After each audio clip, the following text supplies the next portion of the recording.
Hi, I'm Emily and welcome to my channel. If you like what you find here, please hit like and subscribe, and then you'll be notified whenever I post something new.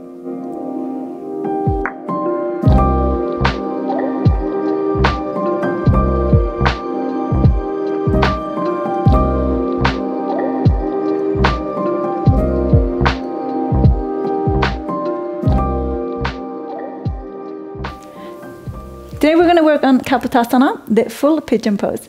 So make sure that you're properly warmed up, that you have warmed up your backside, your hip flexors, your quads, and your chest and your shoulders. So all of this needs to be warm and nice in order for you to move safely into Kapotasana. Let's get started. Somewhere at the center of your mat, so make sure you have some space behind you, since we're going to drop back towards the mat behind you. And come onto your knees. Your knees are about hip-width apart, and you start to tilt your pelvis slightly forward. So you have your hips, your tail is tucked, and your hips are in line with your knees. You can tuck your toes for balance at first. And from here, I want you to start to think about lengthening the front side.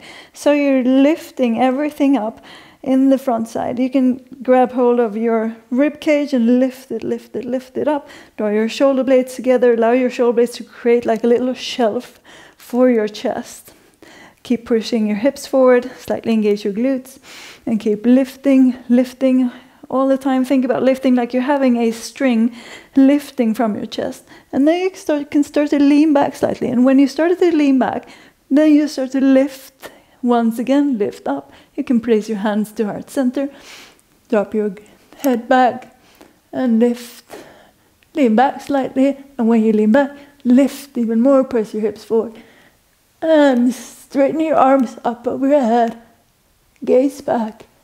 And start to lower your hands down to the mat. Maybe you can place your palms down.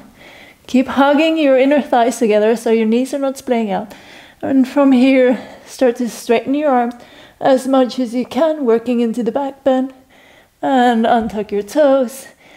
Maybe you could have done that before. And straighten into your arms.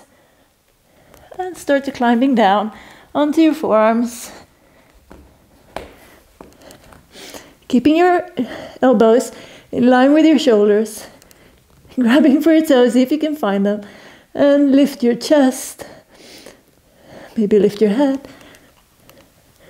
And when you're done, place your palms back down, lift up, gaze up, and slowly lower down into your Virasana.